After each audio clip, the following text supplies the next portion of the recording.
On the breezy veranda of a seaside villa, I clutched my phone, feeling the weight of frustration in my chest. The words, "Dad," lit up the screen, and as I spoke, my voice trembled with contained emotion. "You just went ahead and did what you wanted, didn't you?" I accused. On the other end, I heard my father's breath catch. "Ava," he replied, his voice heavy, "I thought you'd understand. Sophia needs the money. If we don't cover her debts, well, the family has to support each other, right?" His words only sparked a sarcastic smile from me. Pulling the family card again," I muttered. "I am Ava Moore, forever overshadowed by my younger sister Sophia, who is adored relentlessly by our parents. My earliest, bittersweet memory is from my 6th birthday, receiving the red bicycle I had longed for, only to watch it swiftly claimed by Sophia because she took a fancy to it. 'She wants it and you're the big sister,' they told me, and just like that, the bike was no longer mine. This pattern repeated itself endlessly. The pencil case I got for starting school soon ended up in Sophia's hands. My desires were always secondary. My attempts to join swimming were dismissed because funds were allocated for Sophia's piano lessons. Sophia would feel lonely, they said. My school achievements went unnoticed, overshadowed by trivial incidents involving Sophia. When I excelled in sports or academics, the spotlight somehow always found its way back to her. My significant efforts, like getting into my first-choice university, were met with tepid reactions, while Sophia's mock test results sparked animated discussions at home. I remember the dinners centered around celebrating my accomplishments, yet the conversation invariably orbited around Sophia, her needs, and her successes. Holidays were the same. Sophia received lavish gifts, while I received practical items. By the time I entered university, I had distanced myself emotionally from my family. It was there, amidst the challenges of the windsurfing club and the relentless waves, that I met Charles. He was the club's captain, skilled and confident, contrasting sharply with my novice struggles. His presence marked a turning point, a fresh start where I could be someone other than Sophia's older sister. As I stood on that veranda, phone in hand, the sea breeze mingling with the turmoil inside me, I realized how far I had come and how much further I needed to go to find my place, independent of the shadow cast by my sister. As I struggled in the rough sea, my eyes burning from salt water and fatigue, I was on the brink of giving up. But just then, Charles reached out his hand, reassuring me with a smile. "Everyone starts like this," he encouraged. "I fell all day long as a freshman too." Those words were a lifeline in a sea of challenges, offering me a kindness I'd seldom felt before. One dusk during the final day of our windsurfing camp, I was alone in the water, fighting to stand on my board without success. "Ava, the wind is shifting," Charles called out from the shore. Suddenly, with his guidance ringing in my ears, everything clicked: the direction of the wind, the rhythm of the waves, and the balance of the board. Before I knew it, I was riding the waves. My teammates cheered, but the sight that filled me with pride was Charles's beaming smile. "Don't tense up on the board," he advised gently. "Feel the waves and move with them." His words resonated with me deeply. It was a stark contrast to the indifference I'd always received from my parents, who only had eyes for my sister Sophia. "Ava, you've got talent," Charles later told me, praising my natural intuition for the waves. It wasn't just his technical guidance that drew me to him, but his kindness and the playful mischief in his expressions. A few months later, we started dating, and after graduating from university, we decided to turn our shared passion for marine sports into a career by starting an import company. Despite opposition from those around us, especially my parents who were vehemently against it, we were determined. Charles and I worked tirelessly, raising the startup capital through a mix of part-time jobs and loans from his family. Our first office was a modest apartment, furnished with second-hand desks and cabinets. "This is our starting line," Charles joked, and we laughed together, sharing in the excitement of our new venture. Finding business partners proved challenging. Many dismissed us due to our youth and lack of experience. But we persevered, attending marine sports tournaments, building relationships with athletes, and slowly earning their trust. Our breakthrough came when we secured an exclusive distributor contract with a budding manufacturer in New Zealand who were keen to expand into the U.S. market. The night we signed the contract, we celebrated in our humble office with a cheap bottle of sparkling wine and canned appetizers. We discussed our future, and looking back, that moment marked the real beginning of our journey. My father skeptically questioned the stability of our business, and my mother, still fixated on Sophia's needs, urged me to support the family as Sophia struggled with dropping out of university and her aimless lifestyle. In stark contrast, Charles stood by me, believing in my dreams and ready to face the challenges with me. "If it's us, we can make it happen," he said confidently. With those words in my heart, we took each step to grow our company. The business, which started in a small warehouse, is now well recognized within the industry. 6 years ago, we finally achieved our dream of owning a vacation home, a testament to our hard work and the journey we embarked on together. After an extensive search, Charles and I found our dream vacation home perched on a hill, surrounded by trees, with a stunning ocean view that took our breath away. "This is the one," Charles declared, and I felt the same surge of certainty. Despite my parents' objections over what they deemed an unnecessary luxury, their disapproval ran deeper, still not fully embracing my career or the life I was building with Charles. But none of that mattered. This home was a testament to the dreams Charles and I shared. On our first night there, we sat on the deck under a starry sky, the waves a gentle hum in the background. Charles took my hand and whispered, "Ava, let's grow old together here." Those words echoed in my heart, a promise of future serenity. But that tranquility was shattered by a phone call from my father the morning after I returned from a business trip to Southeast Asia. "Ava, I need to talk to you," he said, his voice falsely confident. I sensed nothing of the impending storm. "It's about your vacation home," he began, and I felt a chill of foreboding. "What about it?" I asked, casual yet cautious. "I've sold it. The ownership transfer is next month," he stated bluntly. His words struck like a blow. "What are you talking about?" I stammered, disbelief and anger intertwining. "Sophia is in trouble," he continued. "She failed at an investment and now owes $500,000. I thought you'd understand. She needs help with the debt." Anger surged through me. "And you sold our vacation home to cover her mistakes? You did this without asking?" He tried to justify. "You barely use it. Sophia's life is at stake. Isn't her well-being more important than a seldom-used house?" "That's Sophia's problem, not ours," I replied, my voice shaking with the effort to remain composed. "How could you sell our home without our consent? How did you even proceed with the sale?" There was a pause, a moment of hesitation from him. "I had your signatures. The documents were prepared." "Forged them?" I gasped, the weight of their betrayal sinking in. "This is a crime. An unauthorized sale is fraud. Don't be ridiculous, Ava. How can you turn a family matter into a police case?" he argued.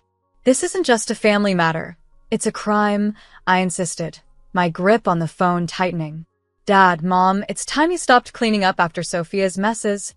As I hung up, the sound of the waves filled the void his words had left. The ocean breeze cooled my flushed cheeks, the vacation home before me, a symbol of what Charles and I had strived for, now tangled in a web of deceit.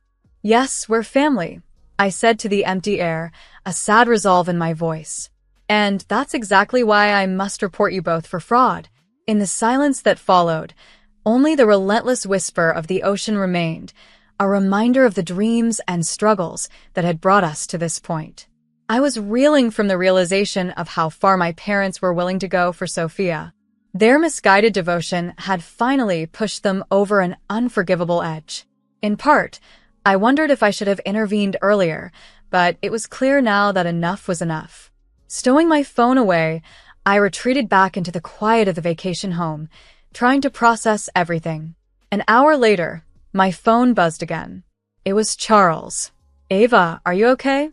His voice was calm in the storm.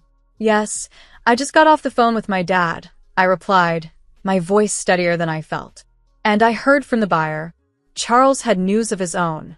Turns out the buyer is a university friend of mine. I explained everything, and they pulled out of the sale immediately. A wave of relief washed over me. Thank you, Charles, I sighed deeply, grateful for one less problem to face. And there's more, he continued. The police found the forged documents my parents used. The news tightened a knot in my chest. How could they? I murmured, more to myself than to him. Charles arrived at the vacation home later that evening, concern etched on his face. Are you okay? He asked as he wrapped me in a comforting embrace. The dam of my emotions broke, and I wept openly. Why would they do this? Just because it's for Sophia? Charles stroked my hair, soothing me with gentle words. You've done nothing wrong, Ava. I'm proud of you for standing your ground. The next day, the police launched a full-scale investigation. My parents faced questioning for attempted fraud. My mother tried to call me several times, but I couldn't bring myself to answer. A week later, Charles and I sat on the deck of our vacation home, watching the sunset paint the sky above the ocean. The sound of the waves crashing brought a quiet solace to my troubled heart. Do you remember the day we found this place?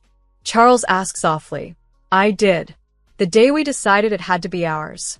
Although the house was old, fixing it up had woven itself into our shared memories. We repainted railings, replaced floorboards, and renovated the kitchen together. Even our arguments during those renovations felt nostalgic now. Ava, Charles said, squeezing my hand, we're in this together. Whatever challenges come, we'll face them as a team. I nodded, feeling the truth of his words deep within me. My relationship with my parents might never be the same, but that was a loss I was prepared to accept. This was our life, our choices, and this seaside vacation home was a testament to our love and resilience. Meanwhile, the police investigation continued to uncover unsettling details. My parents had known that the property was jointly owned by Charles and me, yet they proceeded with the sale. The forgery of our signatures was meticulously planned, a betrayal that cut deep. They even lied to the real estate agent, claiming that Charles and I were being relocated overseas and could no longer manage the property. Most shocking of all was the revelation that my mother had spread rumors about us in the neighborhood, claiming we had racked up debts and were forcing them to clean up our mess, all to cover for Sophia's irresponsible actions. As the truth came to light, Charles and I stood together, ready to face whatever came next, secure in the knowledge that we had each other. During police questioning, my mother tearfully admitted that what started as a minor financial hiccup ballooned into a $500,000 catastrophe. My parents had exhausted their savings and even sold land to settle Sophia's debts, yet it was still not enough. Desperate, they attempted to sell our beloved vacation home to bridge the financial gap. Throughout the interrogation, my mother maintained Sophia's innocence, claiming she was simply naive and easily deceived, not as astute as me. A statement that left even the seasoned officer speechless. My feelings were a tangled mess. The revelation that my parents had stooped to such desperate measures was hard to digest. Then, amidst this turmoil, Sophia called me. How could you do this, sis? Turning our parents over to the police is cruel, she accused, her voice dripping with her usual victimhood. Calmly, I responded, Sophia, do you realize they tried to sell the vacation home that Charles and I cherish, just to cover your debts?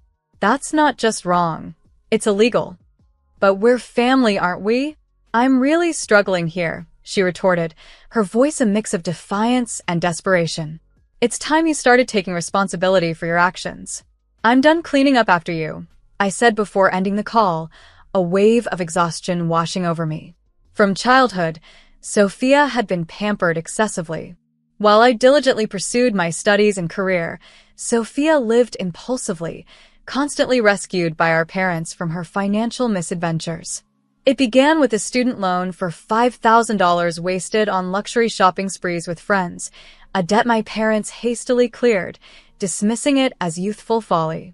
Her financial recklessness escalated when she misused her tuition money on lavish trips and expensive clothes, causing a $60,000 deficit that my father covered from his savings. Sophia lacks life experience, they'd say, justifying her irresponsibility. By her third year of college, Sophia dropped out, claiming the coursework was too challenging. She soon started a part-time job at a restaurant, where she met a customer who lured her into a dubious investment scheme, resulting in a $69,000 loss.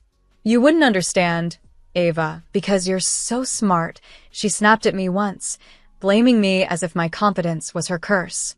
Despite my parents' pleas for her to sever ties with the deceptive boyfriend and their eventual success in persuading her, they once again settled her debts. Their retirement savings dwindled dangerously. Now, another dubious investment had plunged Sophia $500,000 into debt, and with no resources left, my parents resorted to selling our vacation home. "We must protect her. She's fragile," my mother would insist whenever I objected to their coddling, which only perpetuated Sophia's sense of entitlement and lack of accountability. When I decided to start my own business, my parents opposed it fiercely. "Join a stable company," they urged. "You need to be responsible for Sophia too." But I had already broken free from that toxic cycle. With Charles as my partner and supporter, I was forging my path, determined to live a life defined by my choices and efforts, not by Sophia's chaos. Despite everything, my parents attempted to sell the vacation home, a place imbued with immense significance for Charles and me. By the time they were finished, Sophia's debts had ballooned to over $800,000. Each time they excused her behavior, they would lament, "Sophia isn't at fault. Society is just too harsh. You're lucky, Ava, so you should help." These words now rang with a painful irony. In their quest to shield Sophia, they ended up spoiling her, inadvertently paving the path to her ruin, and now they were jeopardizing our lives too. Charles noted, perhaps more seriously than ever, that they might never have truly accepted our careers. Their readiness to sell the vacation home seemed like just another manifestation of their long-standing disregard for our choices. "That's their problem," I stated firmly. "Our connection, our shared dreams anchored in this vacation home, were untouchable." Charles's reassuring smile fortified me further. We had carved out our path, and the memories we created here were a testament to that resolve. As autumn transitioned to winter, the sea churned more violently, mirroring the turbulence of my familial relationships. Seated together on the deck, Charles and I watched the sunset bleed into the ocean, accepting the likelihood that things with my parents and Sophia would never mend. This was a choice I had made, a boundary I had drawn. When winter set in, the final report from the police confirmed that my parents had received a suspended sentence. Their letters of apology arrived, but I discarded them unread, having learned that forgiveness, when unaccompanied by change, only perpetuates harm. A year later, according to a neighbor who had spoken to a friend of my mother's, my parents were still floundering under the weight of their debts. After the fraudulent sale came to light, my father had been forced to resign. My mother now juggled 3 part-time jobs, mornings at a warehouse, afternoons at a food factory, and nights at a supermarket register. The strain was evident. Locals gossiped about her dramatic weight loss, and their family home had been sold. They, along with Sophia, now lived in a modest apartment on the outskirts of town. Calls from relatives asking if I could assist them were persistent. Each time, my response was consistent. They needed to address their issues independently. Sophia, unchanged by the tumult, had met someone new at a nightclub and was contemplating yet another investment scheme, which she claimed was foolproof. When my parents attempted to intervene, Sophia accused them of being as cold-hearted as I was. Financially drained, they could no longer indulge her demands. My father had taken on a night security job, working tirelessly through weekends, and my mother, once seen weeping alone by the roadside late at night, scavenged for discounts at supermarkets, her dignity eroding with each passing day. Blaming me for their plight, Sophia's anger was unrelenting. "This is all your fault, sis. Reporting them ruined everything. We could have just sold that stupid vacation home," she railed one day. One afternoon, I encountered my mother at the supermarket, hardly recognizing her. Her hair had turned white, her back was stooped, and the hardships were etched deeply into her face. This painful sight was a stark reminder of the consequences of their choices that I had escaped by setting my course with Charles, anchored by our love and the home we fought to protect. When my mother spotted me in the supermarket, she quickly turned away, her shopping basket laden with discounted, soon-to-expire food items. Meanwhile, I learned that my father had collapsed during his late-night security shift, exhausted from overwork. Despite his doctor's warnings, he returned to his job immediately, driven by the fear of debt collectors and their relentless calls. As the year drew to a close, I received an email from Sophia. "Ava, lend me $100,000. I promise I can turn everything around with it." Her consumer loans were maxed out, her credit cards were frozen, and she had exhausted all potential sources from friends or acquaintances. Now, cornered, she was reaching out to me, the sister she seldom acknowledged unless in need. I chose not to respond to her plea. Instead, I sent my parents links to counseling and debt management services. This was the extent of help I was prepared to offer. "Why didn't we see what was happening before it got this bad?" a friend of my mother's lamented. The question echoed in my mind, a painful reminder of the choices that had led my family to ruin. Standing by the window overlooking the ocean, I felt a deep sigh escape me. That evening, as I stared out at the restless waves, Charles came up behind me and wrapped his arms around my shoulders. "You're not at fault," he reassured me. I nodded, comforted by his presence and the firmness of his support. I had made a difficult but necessary decision. Breaking the silence, Charles's voice held a note of resolve. "I've been thinking," he began, his gaze serious. "What if we use this vacation home as a venue for charity events?